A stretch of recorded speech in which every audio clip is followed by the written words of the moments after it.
November 24, 2017, 800 AMS. Now that we've all eaten plenty of turkey and fallen asleep on the couch watching football, it's time for yet another Thanksgiving weekend tradition, declaring Black Friday dead. This has been a common theme in analysis and media reports about retail's annual deal extravaganza for years now. As online shopping grows, there's less incentive to wait outside in the cold in a line that might be hundreds of people deep to get a good price on a giant television.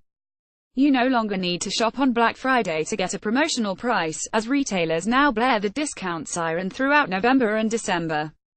And recent years have brought a steady of stories about dying malls and store bankruptcies piling up into a retail apocalypse. If the whole industry is in free fall, the logic goes, then surely the Black Friday tradition is going down with it. The death of the department store. But if I were a retailer, I would tune out the funeral dirges being played for Black Friday and listen instead to what I assume your sales numbers are telling you: the occasion is still critically important. And in at least one way, it might be getting even more important. Let's start with the big picture. According to a survey by the National Retail Federation, roughly 115 million Americans plan to shop on Black Friday this year. And about 32 million plan to shop on Thanksgiving Day, when big-name players such as Best Buy Co., Inc. and Macy's Inc. are set to open their doors for their Black Friday sales, filling Santa's sleigh. Based on a consumer survey, NRF projects Black Friday will hang on to its crown as the busiest shopping day of the long weekend. Source: National Retail Federation. Sorry, but if tens of millions of people plan to do something, then it's hard for me to pronounce said activity dead. Americans planning to shop on Black Friday. 115 million on-shoppers indeed have good reason to pull out their wallets over this long weekend. It's true you can nab some kind of discount throughout much of the holiday run-up. Amazon.com Inc., for example, began touting more than 50 days of holiday deals back on November 1st, but research from Adobe Digital Insights finds that the best prices of the season for online shoppers across a variety of categories are likely to be found this weekend. And because retailers tend to offer the same deals in stores that they do online, it's fair to assume this pattern at least roughly holds true in brick-and-mortar stores.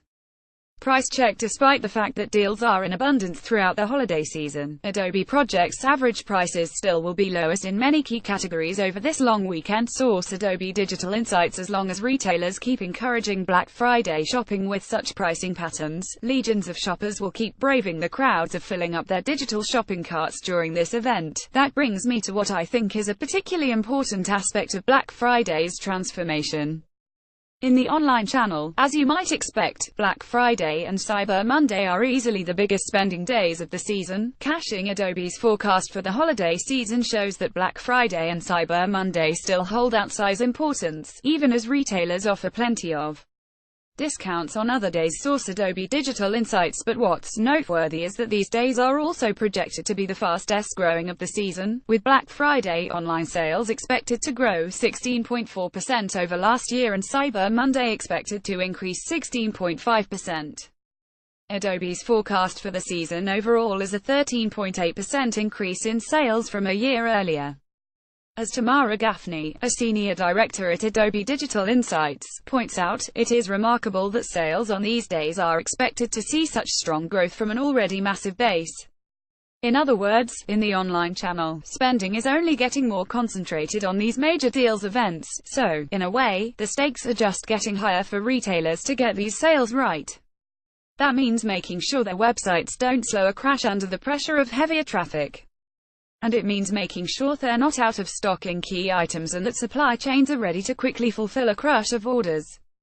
All of this makes it hard for me to join in the chorus of people that completely write off Black Friday.